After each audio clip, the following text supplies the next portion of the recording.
Dans ce numéro de Passé-Présent, j'aborderai tout d'abord un épisode aujourd'hui bien oublié de la vie politique sous la 4e République.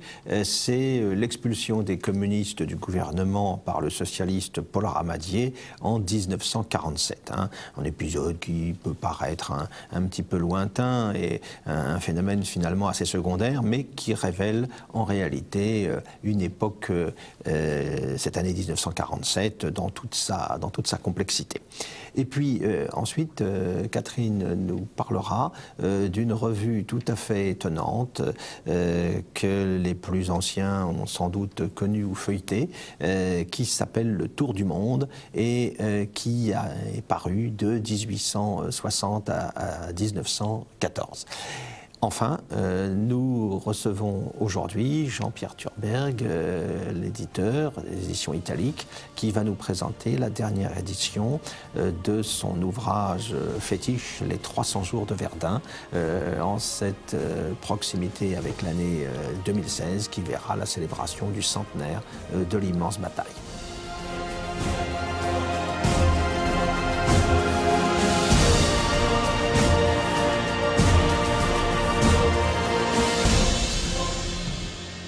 Chers téléspectateurs, les récents événements électoraux ont confirmé la disparition programmée du Parti communiste, mais il faut se reporter 70 ans en arrière, à l'époque où celui-ci pouvait se flatter d'être le premier parti de France en termes électoraux, parce que je voudrais évoquer avec vous aujourd'hui un épisode des débuts de la 4e République, à savoir la mise à l'écart des communistes décidée par le socialiste Paul Ramadier. Alors, un épisode en mai 1947 qui peut être considéré comme une simple péripétie de la vie politique parlementaire, mais qui en fait a une signification beaucoup plus profonde, dans un contexte bien particulier, qui est celui de cette année qui voit la formulation de la doctrine Truman, les débuts de la guerre froide, qui voit également se développer les guerres d'indépendance coloniale en Indochine, l'insurrection de Madagascar, une année tournante donc au cours de laquelle le Parti communiste va se retrouver en dehors du pouvoir, et cela pour longtemps, puisqu'il n'y reviendra, et encore sous forme de strapontins qui lui seront concédés par François Mitterrand seulement en 1981.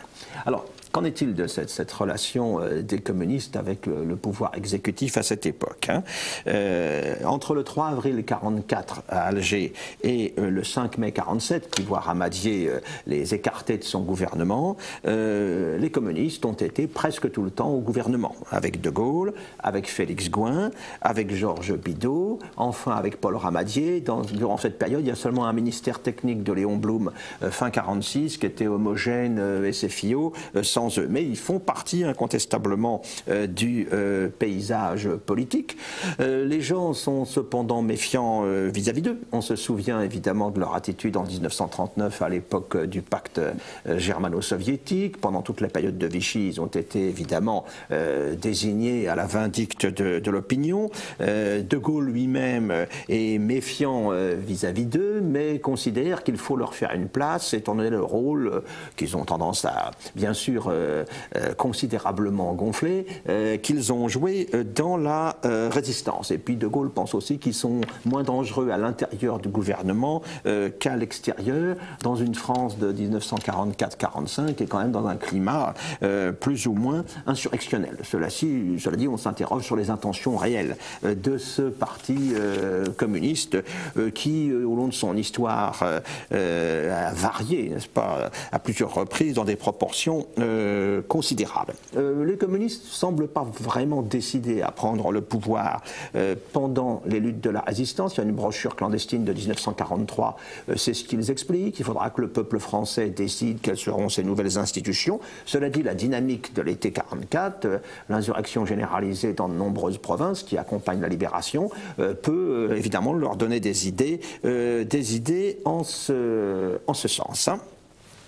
Quand De Gaulle a créé à Alger le Comité français de libération nationale en juin 1943, les communistes ont approuvé cette démarche. Et ils souhaitent finalement participer à cette œuvre de libération nationale. Et en avril 1944, De Gaulle va appeler dans ce Comité français de libération nationale deux communistes, Fernand Grenier et François Billoux. Il a dû négocier d'ailleurs avec le PC les noms des intéressés. Maurice Thorez est rentré à Paris. On sait qu'il a passé toute la durée de la guerre à Moscou après avoir déserté pendant la drôle de guerre. Maurice Thorez est rentré à Paris fin octobre 1944, retrouve ses fonctions de secrétaire général du parti. Et là, plus patriote que moi, tu meurs. Il faut faire la guerre jusqu'à la victoire. Il faut s'unir, combattre, travailler. C'est la période où Thorez, une fois la victoire obtenue, dira aux travailleurs: faut retrousser ses manches. Maintenant, c'est nous qui sommes, c'est le peuple qui est au pouvoir, mais tout cela ne convainc pas toujours. Toujours est-il qu'en septembre 1944, quand le gouvernement provisoire s'installe à Paris, gouvernement provisoire de la République française, constitué en juin 1944 à Alger, eh bien, François Billoux se retrouve à la santé publique, Charles Tillon au ministère de l'Air. Donc les communistes font partie du paysage pour participer encore une fois au relèvement du pays. En janvier 1945, ils vont même approuver la dissolution des milices patriotiques décidé par De Gaulle à la fin du mois d'octobre. Et puis, ils adoptent un profil modéré. On n'est pas du tout dans le « tout est possible » formulé en 1936 par Marceau Pivert et les socialistes dissidents. D'ailleurs, il semble qu'ils ne soient pas trop gourmands puisqu'ils se contentent de 2 postes de préfet seulement. Mais cela dit, le succès est là en termes électoraux. Il y a des municipales au printemps 1945 et ils obtiennent des résultats tout à fait encourageants. Mais en juin, Étienne Fajon déclare au congrès du parti que instaurer le socialisme en France aujourd'hui, tout cela n'a aucun sens, ce ne sont que des bavardages. Donc ils entendent rassurer, ils savent qu'ils ont quand même des choses à se faire pardonner en amont, ils entendent rassurer et jouer dans la durée, à moyen terme, sur la puissance qui est la leur à l'époque. Il faut quand même le rappeler. Le Parti communiste, si on écoute ses dirigeants, c'est le parti des fusillés. 75 000. L'inflation des fusillés va très fort.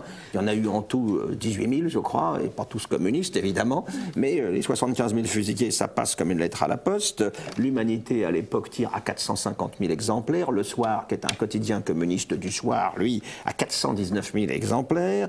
Le Figaro, à l'époque, c'est seulement 382 000 et l'Aurore 105 000, pour avoir un petit peu une idée des chiffres, de quoi faire rêver les responsables aujourd'hui de l'Humanité, on s'en doute. Si on considère le nombre d'adhérents, ils sont seulement 45 000 en février 1934, ils seront 340 000 en 1939, après évidemment ça va s'effondrer, mais ils seront 907 000 en 1945. Donc c'est une force tout à fait considérable, d'autant qu'il faut ajouter à cela des organisations parallèles, l'Union des femmes françaises, Jeunesse communiste, etc. etc. Il faut rappeler que Aragon dirige à l'époque les lettres françaises, qui fait la loi sur le plan intellectuel. Il faut rappeler qu'à l'époque, Éluard, Yves Montand, Picasso sont des partisans ou des compagnons de route du parti, et même certains chrétiens, Jean Lacroix dans Esprit par exemple, chantent les mérites des communistes à cette époque-là. On le voit aussi, cette puissance, sur le plan électoral.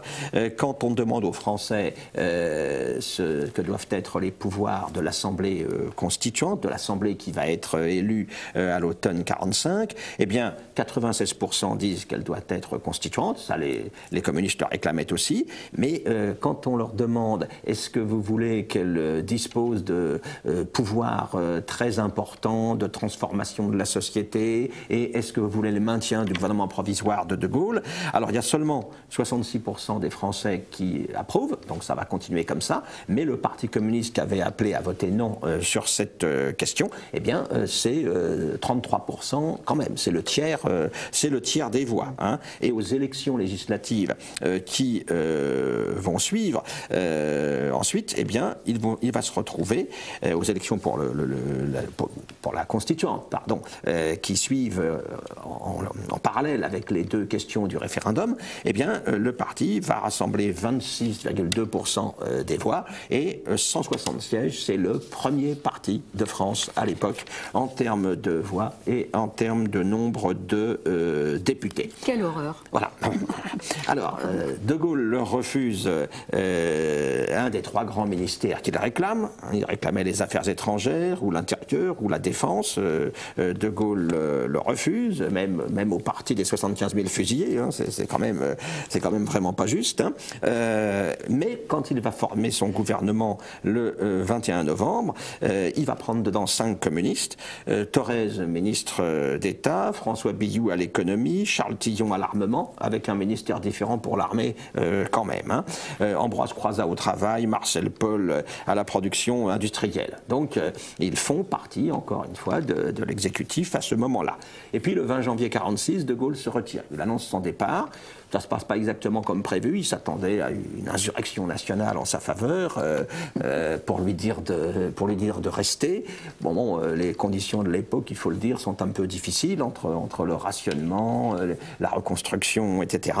Et on va se retrouver du jour au lendemain avec un accord entre les trois principaux partis, communistes, SFIO, MRP, hein, qui vont s'entendre à la fin du mois de janvier 1946, dans le cadre non pas d'un programme de gouvernement, mais d'une sorte de pacte de non-agression entre les trois mouvements, entre les trois partis.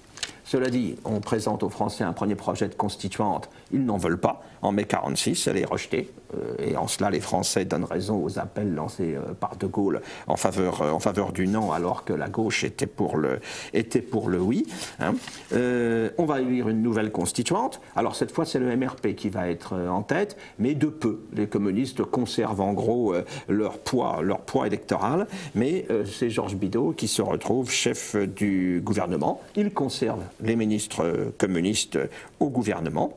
Les communistes soutiennent le second projet de constitution qui sera accepté en octobre 1946, il faut toujours le rappeler, accepté par le tiers des inscrits. Hein. En gros, il y a un tiers d'abstention, un petit tiers de non et un tiers un petit peu au-dessus, 36%, hein, qui votent finalement, 36% des inscrits, qui votent finalement en faveur de cette constitution de la 4e République. On peut voir là peut-être l'une des sources de la fragilité de cette dernière. Hein. Et puis le Parti communiste, le naturel revient au galop. Hein, il faut défendre les travailleurs, les revendications salariales. Il les critique quant à la situation, quant à la politique suivie en Indochine. Hein. Il s'est félicité des accords Ho Chi Minh Saint-Denis au début de 1946. Hein, mais on sent qu'il commence déjà à retrouver ses capacités de critique. En novembre 1946, une fois la Constitution adoptée, il y a des élections législatives, nouvelle Assemblée, et alors là, les communistes sont encore de nouveau les premiers. 182 élus pour les communistes, 173 pour le MRP, 102 seulement pour la SFIO. Voilà le rapport des forces dans le cadre du tripartisme. On n'arrive pas trop à s'entendre, du coup il y a un ministère technique exclusivement SFIO de Léon Blum pour préparer l'élection du président de la République. Alors on va aller chercher évidemment l'inaugurateur de Chrysanthème de service, ça va être le brave Vincent Auriol qui avait été ministre des Finances du Front Populaire, sur lequel SFIO, communistes, radicaux acceptent finalement de s'entendre en janvier 1947, après quoi eh bien, les communistes soutiennent l'investiture du socialiste Paul Ramadier, qui va pourtant quelques mois plus tard être en quelque sorte leur bourreau. Paul Ramadier, qui est-ce? SFIO, hein, socialiste, 59 ans, député de Decazeville, dans l'Aveyron, ami de Vincent Auriol, franc-maçon bien connu. Il a voté contre les pleins pouvoirs de Pétain en juillet 40. Alors là, ça garantissait une carrière de premier plan, évidemment, après 45. Il a fait un peu de résistance, mais enfin, dans les années 30, il avait été plutôt proche de DA et des néo-socialistes au début des années 30, ceux qui étaient hostiles à la constitution d'un front populaire. Mais ça, bon, ça a été finalement oublié. En tout cas, dans son gouvernement, gouvernement, il y a donc toujours des communistes, des CFIO, des MRP, mais il a pris aussi des radicaux et même quelques indépendants, ce qui fait que déjà, on le voit, les gouvernements du tripartisme, la formule commence à s'user quelque peu. Alors, il donne le ministère de la Défense aux communistes, ce qui peut paraître surprenant, mais à côté, il y a un ministère de l'air, un ministère de l'armée de terre et un ministère de la marine, hein, ce qui permet de compenser un petit peu. Mais en tout cas, François Billoux, communiste, s'installe rue Saint-Dominique au ministère de la Défense. Cela dit, l'expérience va durer seulement quelques semaines, car en mai, eh bien, les ministres communistes vont être remerciés. Alors, comment en est-on arrivé là? Que s'est-il passé? Il y a bien sûr les problèmes coloniaux. Hein. En Indochine, en 1946, en décembre 1946, c'est le soulèvement de Hanoï. Une quarantaine de Français sont tués. C'est en réaction au bombardement de Haiphong quelques semaines plus tôt par la marine française, bombardement qui venait lui-même en réaction contre des attentats contre les Français. Les accords Ho Chi Minh-Saint-Denis du mois de mars précédent sont maintenant complètement dépassés. Il n'est plus question d'une république du Vietnam dans une fédération indo-chinoise faisant elle-même partie de l'Union française. Hein. L'échec des conférences de Fontainebleau à l'automne et de Dalat sur place en Indochine est venu remettre tout cela en cause et au bout du compte, eh bien, on entre en Indochine dans la guerre pour de bon. Et en mars 1947, le Parti communiste prend position en faveur du Viet Minh. Quand Ramadier demande à l'Assemblée, à tous les députés de se lever pour rendre hommage au corps expéditionnaire français, les communistes restent assis, y compris François Billoux, ministre de la Défense. Hein. Le parti refuse de voter les crédits militaires. Alors là, Ramadier va poser un peu va mettre la pression en disant, bon voilà, il faut absolument que vous cédiez là-dessus. Alors finalement, les ministres communistes vont voter les budgets militaires, mais les députés communistes, eux, vont s'abstenir. Alors donc, vous voyez, déjà, les choses commencent à se détériorer. Le 29 mars 1947, c'est l'insurrection de Madagascar qui commence.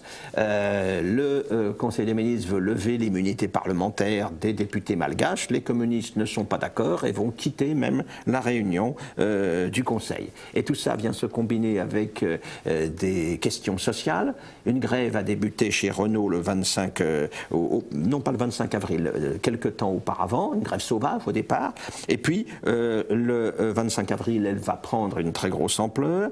Les communistes la CGT, pardon, va se rallier à la grève le 30 avril. La CGT qui, à l'époque, n'est plus qu'un relais du Parti communiste. Donc, celui-ci va soutenir les grévistes. Hein. Le parti ne veut pas perdre sa clientèle électorale ouvrière, évidemment, qui, à l'époque, est très sensibilisée à l'inflation, au rationnement, à toutes les difficultés de l'époque. 1er mai 1947, et évidemment, grosse mobilisation traditionnelle, manifestation massive des communistes et de la CGT.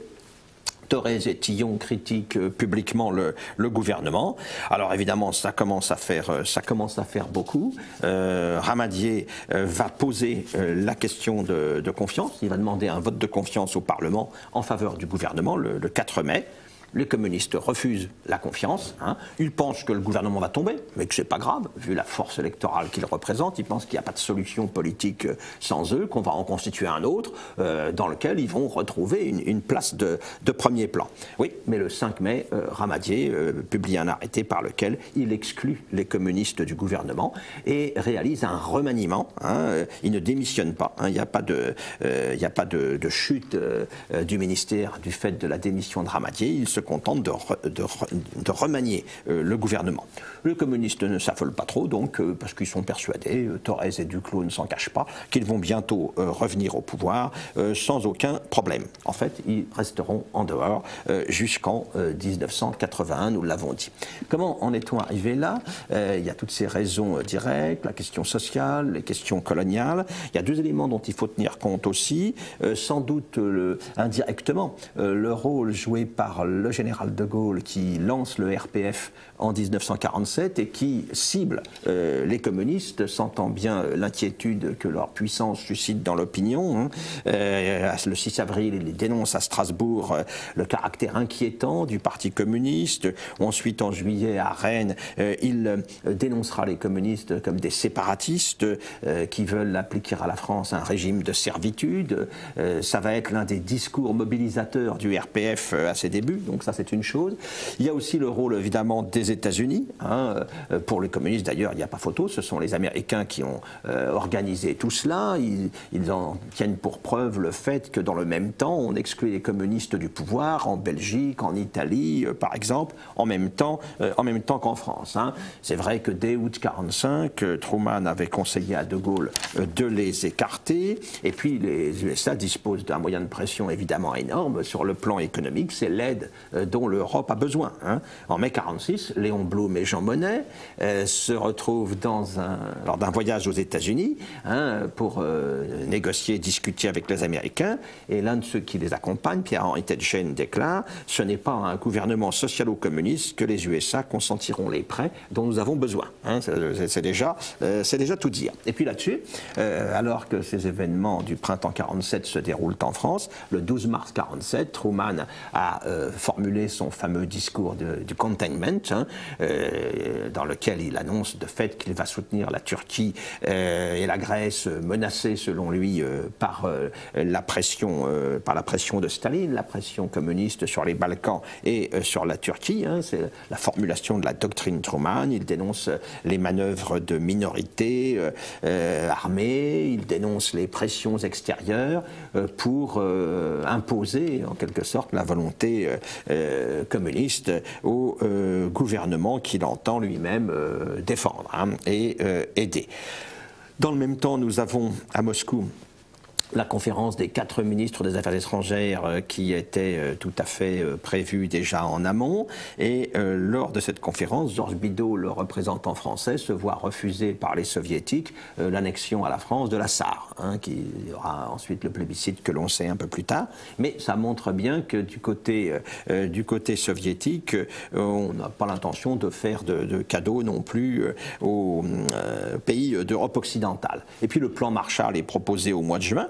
Au début, le Parti communiste français ne formule pas d'opposition trop radicale, mais lors de la réunion qui se tient à l'automne en Pologne, qui voit la création du Cominform, qui est un petit peu un nouvel avatar du Comintern, de la Troisième Internationale, le PC est vivement critiqué pour sa collaboration de classe, pour son opportunisme, et donc il va être obligé d'adopter une posture beaucoup plus radicale, et c'est ce qu'on va avoir à l'automne 47 en France, avec une crise sociale de grande ampleur, avec des grèves insurrectionnelles, notamment dans le nord de la France, grèves contre lesquelles le ministre de l'Intérieur Jules Moche réagit avec la plus grande énergie. C'est l'époque où on voit la CGT confrontée à la scission de la CGT Force ouvrière, encouragée par le syndicalisme américain. Là, le Parti communiste sort véritablement du système. Et pour les élections de 51, la troisième force qui s'organise autour des principaux partis de gouvernement va mettre en place une loi électorale, la loi des apparentements, qui va permettre de marginaliser d'un côté le RPF gaulliste, de l'autre côté le parti communiste. Entre-temps, le plan Marshall a été approuvé en 1948, le pacte atlantique a été signé en 1949, la guerre d'Indochine se poursuit et va prendre un nouveau caractère à partir de 1950. En tout cas, le Parti communiste est écarté du pouvoir et il va le rester longtemps, jusqu'en 1981, encore qu'en 1981, il ne récupère que quelques modestes strapontins.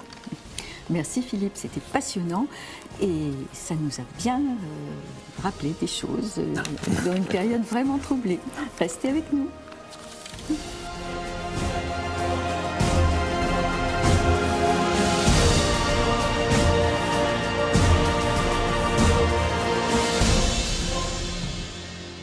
Je vais vous parler d'un magazine extraordinaire qui s'appelle Le Tour du Monde.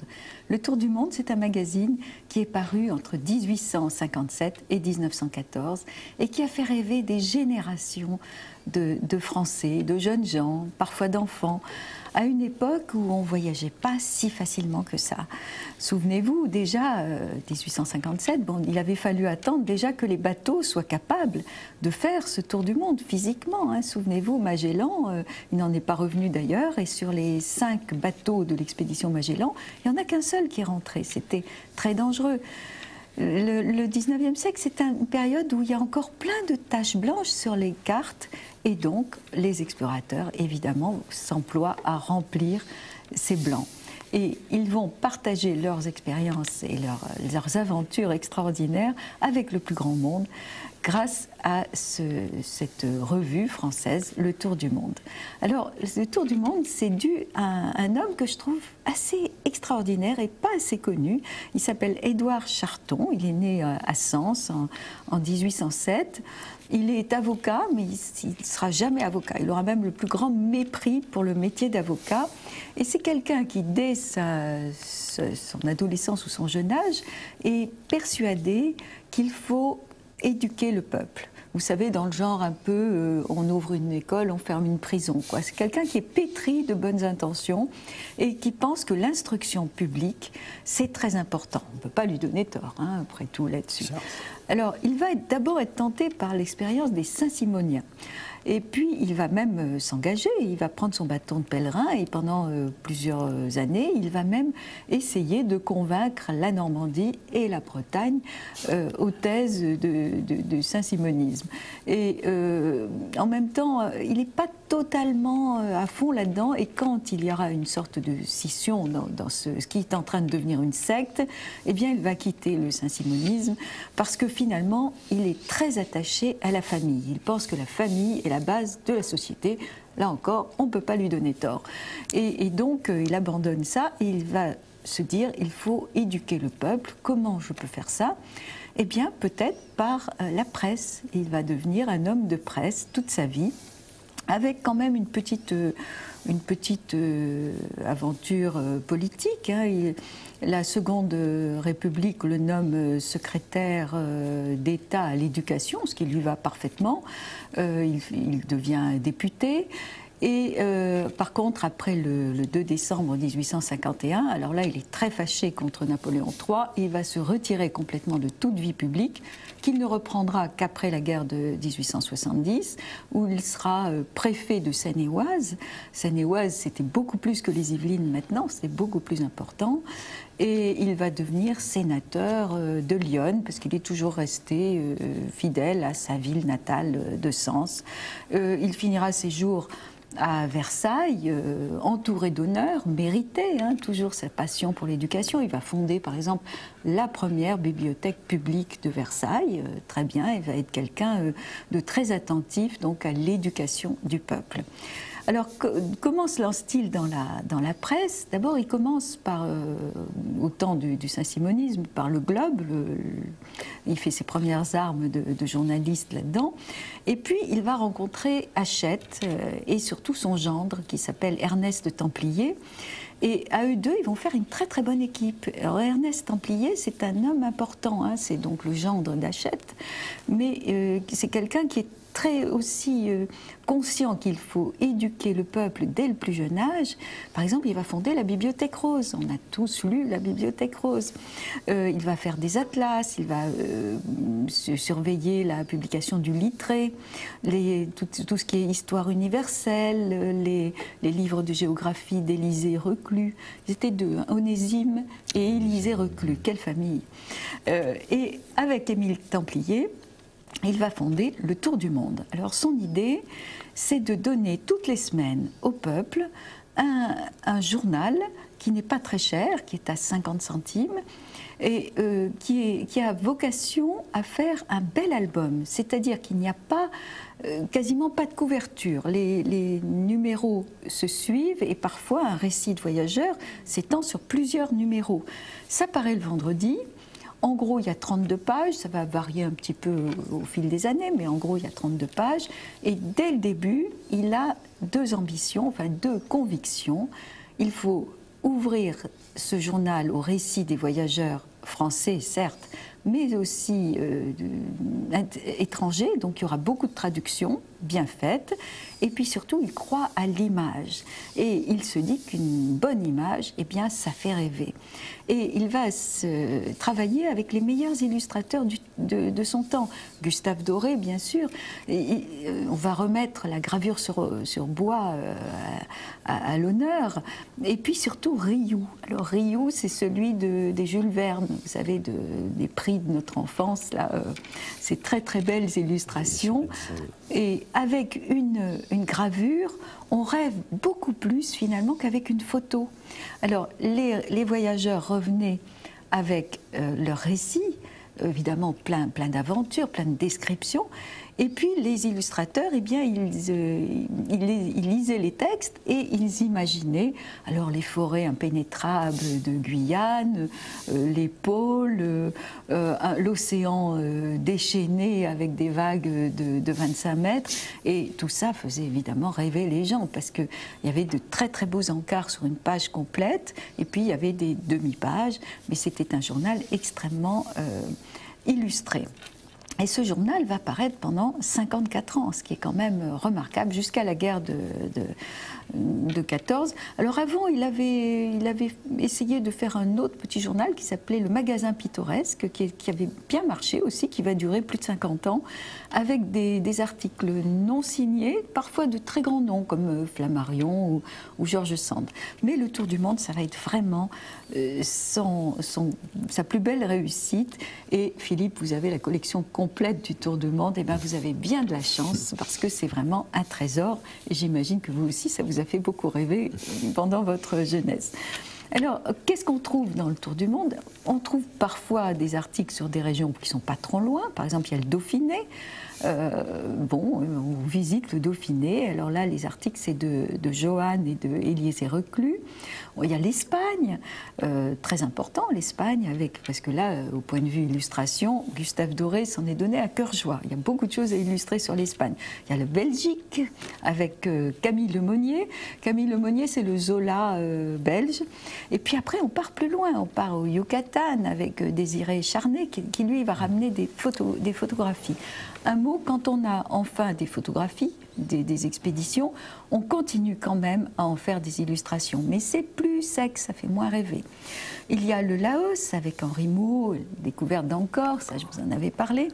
Il y a la Guyane, alors celui-là il me fait de la peine, il s'appelait Jules Créveau et c'était un médecin militaire qui a des descriptions extraordinaires des Indiens qu'il va soigner, il va se dévouer, il va parcourir les forêts impénétrables de la Guyane, de l'Amazonie, il finira tué et mangé. Vous imaginez ce que ça peut... Quelle horreur. Il y a des grands noms comme Pierre Savorgnan de Brazza, il y a Dr Livingstone, I presume, c'est comme ça qu'on a découvert en France cette histoire extraordinaire, Stanley Livingstone. Il y en a un dont il faudra que je vous reparle parce qu'il est trop extraordinaire. Il s'appelle Richard Francis Burton et lui, ça sera aux sources du Nil, mais ça, on y reviendra. Il y a les déserts d'Asie centrale, il y a le pôle sud, la Munsen, il y a Victor Ségalen en Chine, il y a Pierre Loti, bien sûr. Pierre Loti, lui aussi, il mériterait une émission. Puis il y en a un avec qui je vais terminer parce qu'il est pas très connu, il s'appelle Adolf Schlagentveit, il était allemand, enfin on est en 1857 donc c'est avant l'Allemagne, mais en gros il était allemand, et ils étaient 5 frères dont 3 étaient des explorateurs dans le Turkestan. Alors ils sont beaucoup baladés aux Indes, dans l'Himalaya, au Tibet, mais lui c'était surtout le Turkestan. Et c'était pas un foudre de guerre, hein, c'était un dessinateur et un botaniste, mais il va se trouver plus ou moins nommé chef dans un village. Il se fait une espèce de petite vie. Il est très jeune, hein, il a entre 25 et 28 ans. Et puis, ça va mal se terminer. Il va être décapité parce qu'on va le prendre pour un espion chinois. Alors, donc, des Turkmènes qui prennent un Allemand pour un Chinois, c'est curieux. Il va être décapité et ses frères reviendront chercher sa tête quelques années plus tard, eh bien, vous connaissez peut-être son histoire parce qu'il a inspiré Kipling pour L'homme qui voulait être roi. Ça a donné un beau film avec Sean Connery. Voilà, eh bien, c'était Adolf Schlagenweit, imprononçable, au moins pour moi. Et tout ça, c'est dans Le Tour du Monde. Et ça n'a pas fini de nous faire rêver.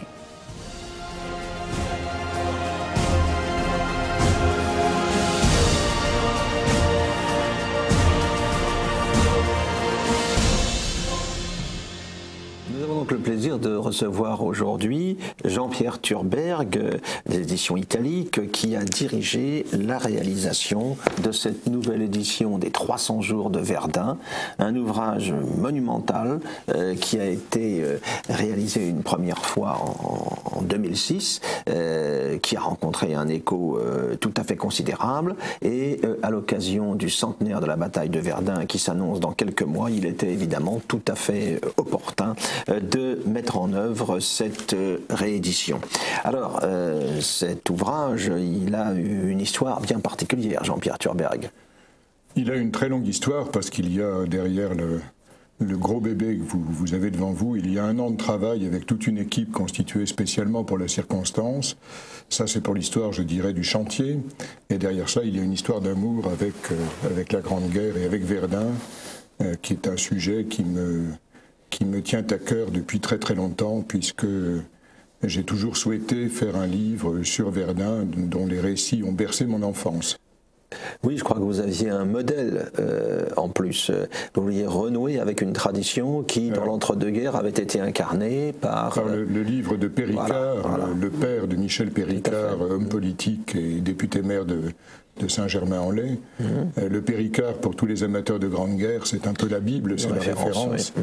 C'est un ouvrage collectif dans lequel Péricard avait mis le meilleur de lui-même et qui était vraiment un monument, vous avez employé ce mot que je reprends volontiers, au poilu dont Péricard avait fait partie. Et mon ambition secrète, que je n'ai évidemment pas indiquée avant de commencer parce que je me serais ridiculisé si je n'avais pas réussi, était peut-être pas d'égaler, mais au moins de donner au Péricard un petit frère digne de lui. C'est ça, et je crois que c'est un ouvrage qui a été réalisé dans le même esprit, puisque Péricard, par rapport, je dirais, au récit épique de la bataille, tel qu'il y en a eu au cours de l'entre-deux-guerres, a voulu s'appuyer avant tout sur les témoignages des combattants. Il leur a rendu toute leur place, et c'est également la démarche que vous avez adoptée dans la réalisation de cet ouvrage monumental.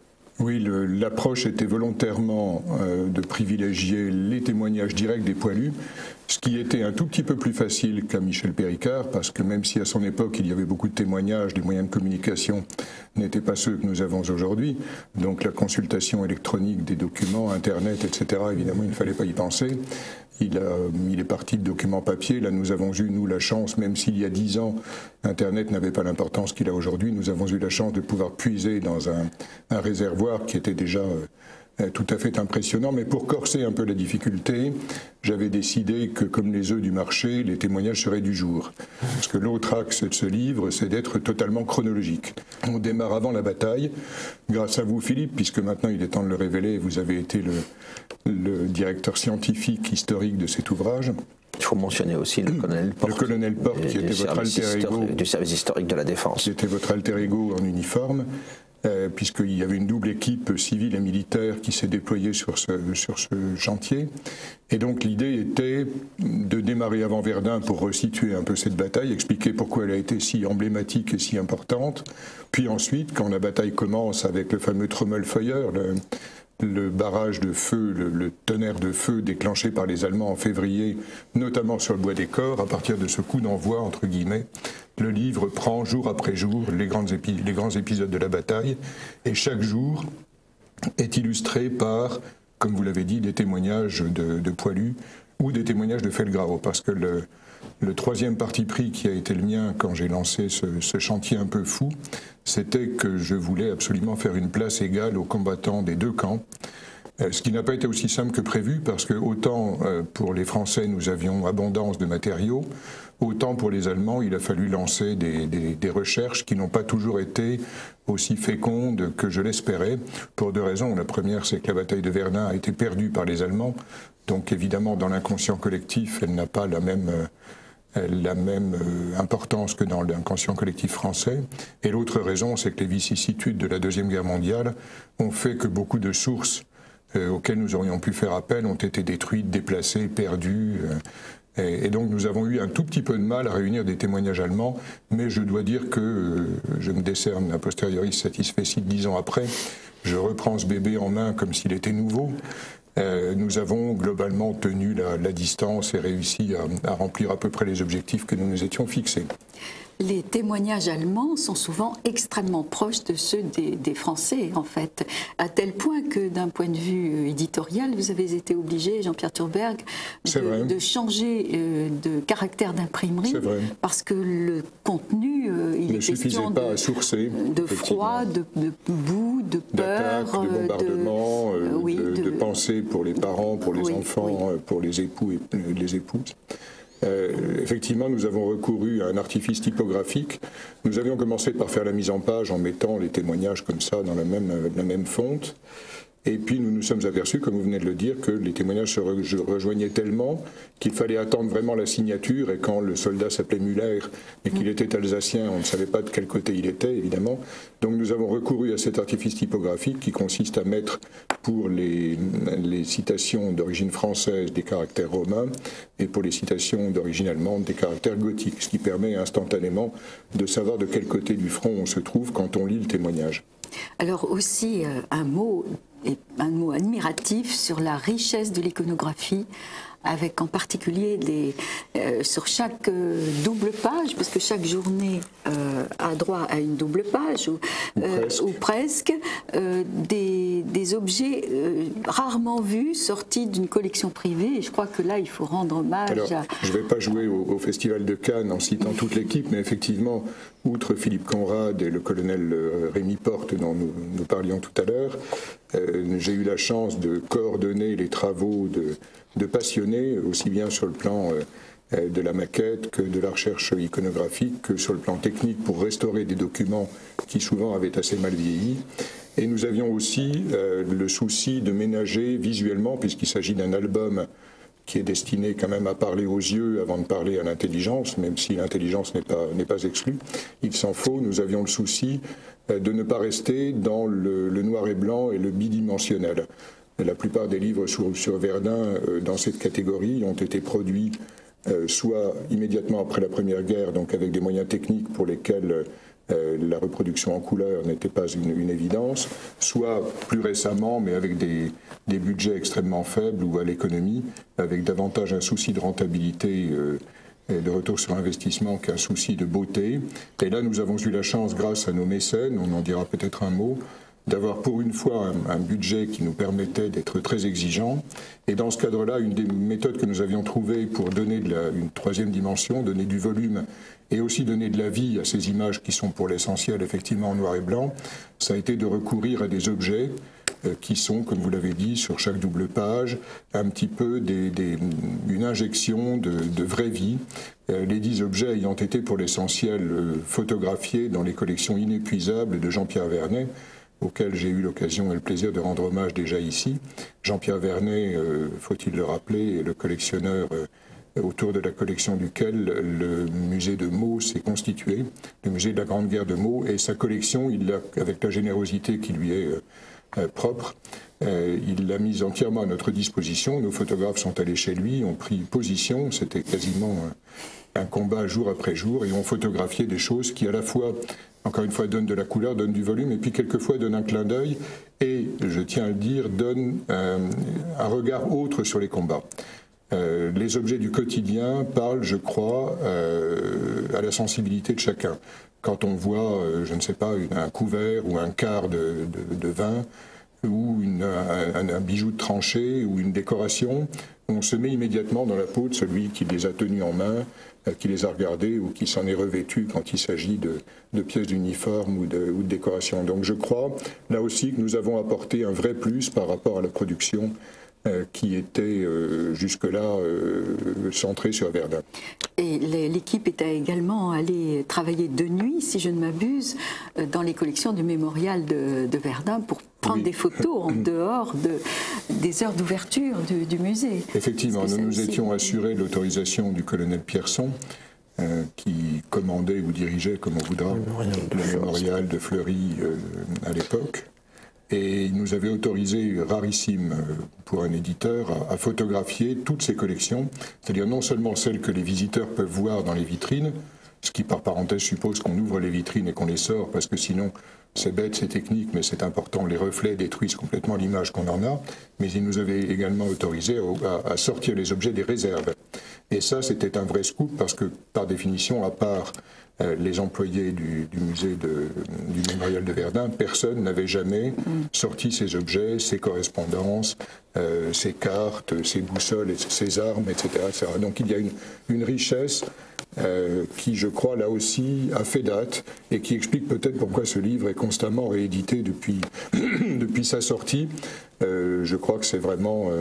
de ce point de vue-là, un peu le concurrent du Péricard dont nous parlions tout à l'heure, c'est vraiment le livre dont tous les passionnés font l'acquisition, soit pour eux-mêmes, soit très souvent pour l'offrir autour d'eux. Parce que j'ai été surpris au début, maintenant je suis un petit peu blasé, de voir des lecteurs qui nous en commandent 2, 3, 4 et jusqu'à 14 récemment.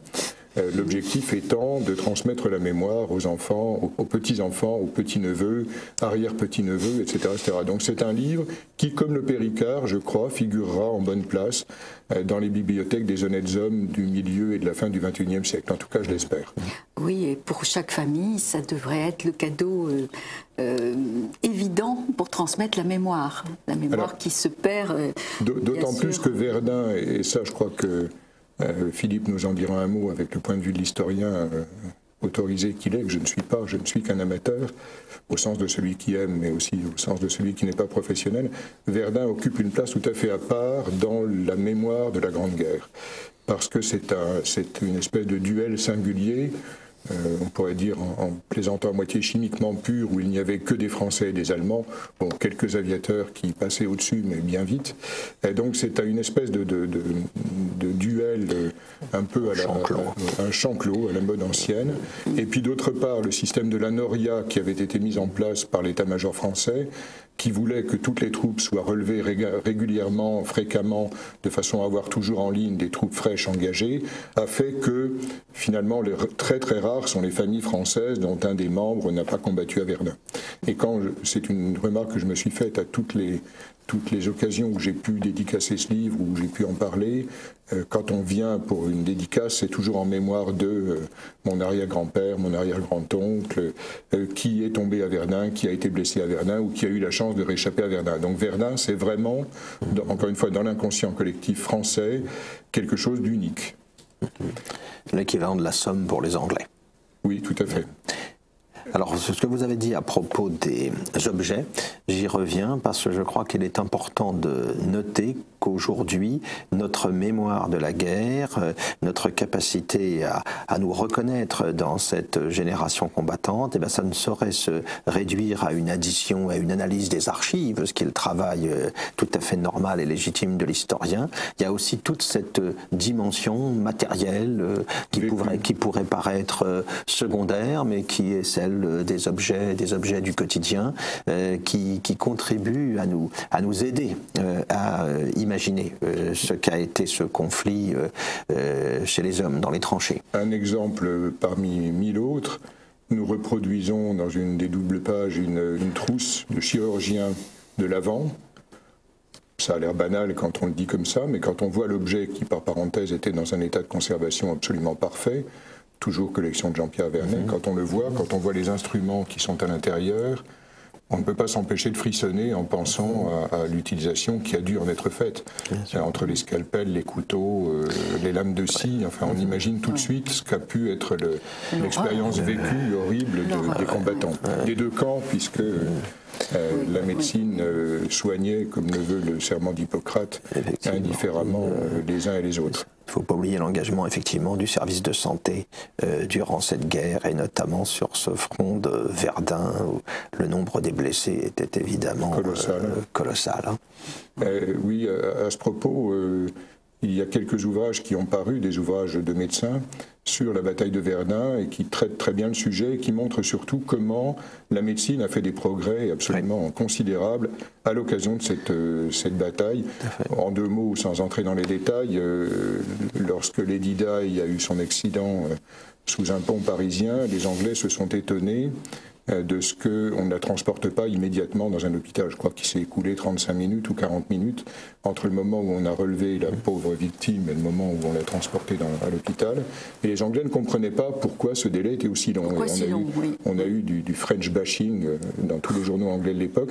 C'est une des conséquences de ces avancées techniques et scientifiques qu'a permis la bataille de Verdun, où on a appris que c'était idiot de rapatrier les blessés en deuxième ligne ou même à l'arrière pour les soigner, qu'il était beaucoup plus important et beaucoup plus satisfaisant et beaucoup plus efficace d'apporter sur place, sans les déplacer, des premiers soins qui permettaient ensuite de les rendre éventuellement transportables pour prendre soin d'eux à l'arrière. Il fallait les stabiliser avant de pouvoir les bouger. Et ça, c'est une des conséquences du développement de la médecine. Alors, à côté des médecins, on a essayé de ne pas oublier d'autres corps qui sont traditionnellement très oubliés, c'est-à-dire les religieux, les brancardiers, c'était souvent les mêmes, les pépères, c'est-à-dire en fait les vieux entre guillemets de la territoriale, et on était vieux à l'époque beaucoup plus tôt qu'aujourd'hui. Qu'est-ce que nous serions vieux à la guerre de 14? Ce qui n'empêche pas d'ailleurs que ce sont eux qui ont organisé pour l'essentiel la voie sacrée. Exactement, qui avait un rôle ingrat et un petit peu oublié de nos jours d'assurer la logistique, d'assurer l'approvisionnement, d'apporter la nourriture, etc., etc. Et donc nous leur rendons hommage, de même qu'aux sections colombophiles qui ont joué un rôle encore important à cette époque-là, de même qu'aux chauffeurs de camions qui parcouraient la voie sacrée. Enfin, on a essayé de ne pas oublier les figures de cette bataille qui, encore une fois, a mis en ligne à peu près toute la France, toutes les origines sociales et tous les corps de métier possibles et imaginables. Alors ce livre absolument magnifique, je crois vraiment qu'il domine le reste de la production, ô combien nombreuse sur la guerre de 14 ces temps-ci, plus de 600 pages, Jean-Pierre Turbay? 554 pages, très exactement. 554. 2000 et quelques photos, illustrations, alors, les photos sont d'une qualité... plans, cartes d'époque, etc. J'ai oublié de dire, très important, que nous avions obtenu aussi une chose, outre la collection de Jean-Pierre Vernet, le mémorial de Verdun, nous avions obtenu également l'autorisation j'allais dire de mettre à sac, c'est un petit peu ce qu'on a fait, les archives, en tout bien tout honneur, nous en avons pris le plus grand soin, bien évidemment, les archives du service historique de la Défense à Vincennes, où deux personnes ont travaillé en permanence, un iconographe, historien, et puis un technicien qui avait pour mission de scanner, de photographier, tout ce qui pouvait avoir on a constitué une espèce de gigantesque base de données, à partir de documents qui, pour l'essentiel, n'avaient jamais été utilisés depuis la fin de la guerre. On a ouvert des cartons qui étaient hermétiquement scellés dans leur jus depuis 1920. Et on a découvert des trésors. Par exemple, dans une malle un tout petit peu sulfureuse marquée Maréchal Pétain, nous avons découvert des lettres de poilus très émouvantes adressées à leur chef, auxquels ils reconnaissaient... Et un portefeuille de Marocains contenant des trésors. Oui, plus des dessins, des aquarelles, enfin des choses qui n'avaient jamais été vues et a fortiori jamais publiées. Eh bien, grâce à l'autorisation du service historique de la Défense, nous avons pu prendre le meilleur de cette base de données pour donner des regards croisés sur cette bataille qui sont, je crois... Je ne fais pas de fausse modestie parce que je rends tout l'hommage qu'ils méritent aux membres de l'équipe, qui sont, je crois, des regards croisés qui n'ont jamais permis de publication avant et qui probablement ne permettront plus jamais de publication maintenant.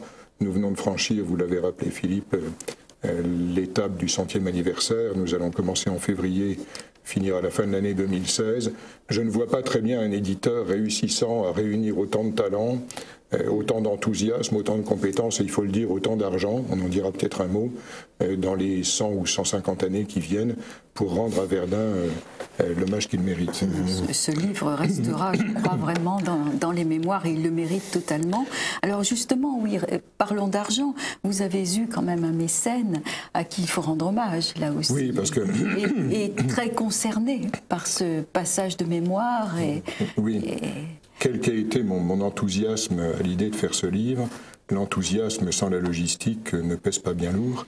Et dès le début de cette aventure, sachant que j'avais mis la barre très haut, il fallait que je me préoccupe de trouver d'autres moyens que ceux que m'offrait ma banque, avec parcimonie, avec un élastique, et encore en me demandant 1001 justificatifs.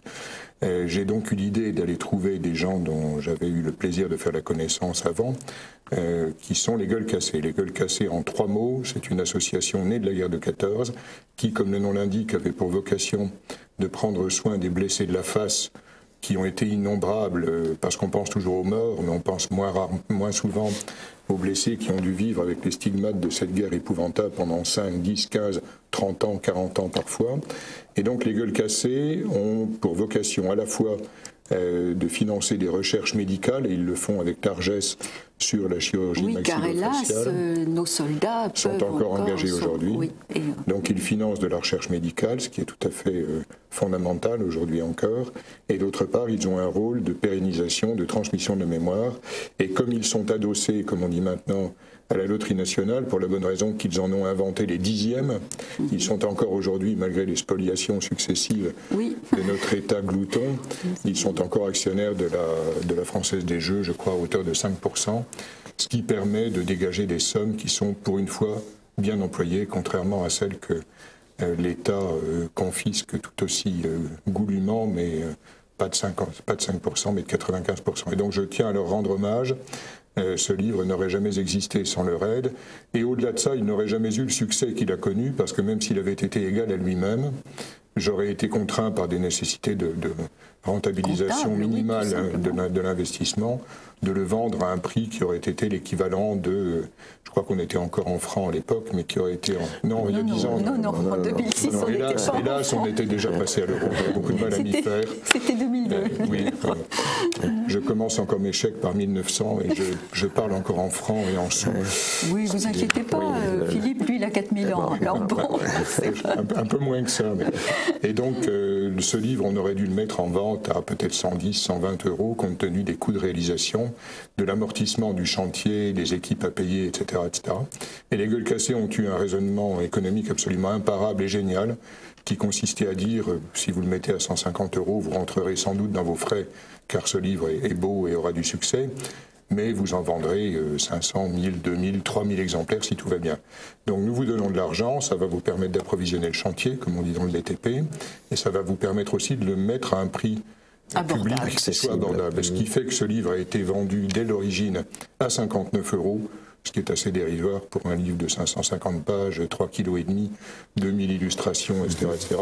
Et je tiens à le dire, comme toujours aux éditions italiques, ce prix n'a pas changé. Ça fait 36 ans cette année que je fais de l'édition. Ça fait 21 ans que les éditions italiques produisent des livres sur la Grande Guerre. Nous étions donc très largement prépositionnés avant que le sujet ne devienne à la mode. Et nous n'avons jamais... mot que vous détestez, je crois. Totalement. Nous avons toujours eu pour politique de faire des ouvrages de fond. Ça va totalement à contre-courant, parce que le libraire, vous lui dites, c'est la 5e, 6e, 7e édition d'un classique, qui tourne la tête en disant, on l'a déjà vu. Qu'est-ce que vous avez de nouveau? Comme si le nouveau était ipso facto meilleur. Non, c'est exactement le contraire. Nous privilégions la longue durée. En ce sens, nous nous rapprochons des historiens qui travaillent avec nous, et nous privilégions le travail pour 1, 2, 3 générations, avec comme conséquence matérielle évidente le fait que nous ne changeons pas nos prix. Donc ce livre est aujourd'hui encore vendu au même prix qu'il y a 10 ans. Donc 59 euros. 59 euros. Si l'inflation était partout pareil. Ça prix n'augmenteraient pas. Ça serait très bien. Alors c'est la 3e édition. Plus que ça. 3e couverture. 4e ou 5e. Mais 3e couverture. Alors couverture distincte, mais il y a eu des réimpressions parce que dès que ce livre manque, il nous est demandé. Donc nous le remettons en machine. Là, je tiens à dire que cette édition a été partagée avec un partenaire prestigieux qui, je crois, apportera une clientèle nouvelle qui va dans le bon sens, c'est Le Figaro. Nous avons fait une édition spéciale pour Le Figaro. Et donc ce livre, avec un petit peu de chance, et je crois qu'il n'en manquera pas, devrait couvrir un spectre plus large encore, comme on dit chez les fabricants d'antibiotiques. Et c'est un antibiotique contre un certain nombre de virus et de microbes qui nous infestent. En tout cas, c'est une réédition extrêmement soignée. Vous ne vous êtes pas contenté de renvoyer les fichiers chez l'imprimeur. Vous êtes du genre à vérifier chaque image. Hélas, mon banquier me le reproche assez. Je suis du genre perfectionniste, ce qui n'est pas la meilleure façon de devenir riche. Et effectivement, d'édition en édition, d'impression en impression, nous avons toujours essayé d'aller encore plus loin dans la qualité. Nos fichiers numériques, je crois, il n'y a pas d'équivalent sur le marché. Tous les documents ont été scannés ou photographiés avec des résolutions absolument phénoménales. Ils ont été retravaillés par un directeur artistique qui est presque aussi perfectionniste que moi. Et donc le moins que nous puissions faire, c'est leur donner chaque fois la chance d'avoir la qualité d'impression qu'ils méritent. Dans ce cadre-là, nous avons imprimé en Europe, je tiens à le dire, en Pologne, chez un petit imprimeur familial qui a fait un boulot extraordinaire. Oui, c'est vraiment un artisan il y a, je crois, 88 cahiers de 8 pages à tirer, et j'étais au tirage de chaque cahier, ce qui représente pratiquement, alors j'ai un tout petit peu dormi quand même, mais 48 heures de présence dans l'usine. Alors, en même temps que cet incontournable 300 jours de Verdun, vous sortez un livre délicieux qui s'appelle Les damnés de la guerre. Alors, c'est une aventure, une fois de plus, avec Philippe Delestre, dessinateur bien connu. Des lecteurs de la PQR, comme on dit maintenant, la presse quotidienne régionale de l'Est, puisqu'il fait le... Pourquoi ce livre et pourquoi est-il si attachant ? Et quel cadeau merveilleux pour Noël. Vous allez encore me faire rougir, mais là aussi je rejette la responsabilité sur Philippe Delestre. Il est si touchant et si attachant parce que Philippe Delestre a un style qui se prête particulièrement à ce que nous essayions de faire, c'est-à-dire transmettre l'envie d'en savoir plus sur la Grande Guerre à la jeunesse. Philippe Delestre est nancéien, toute sa famille a été impliquée dans la Grande Guerre, des deux côtés, en France et en Allemagne, puisqu'il est lorrain.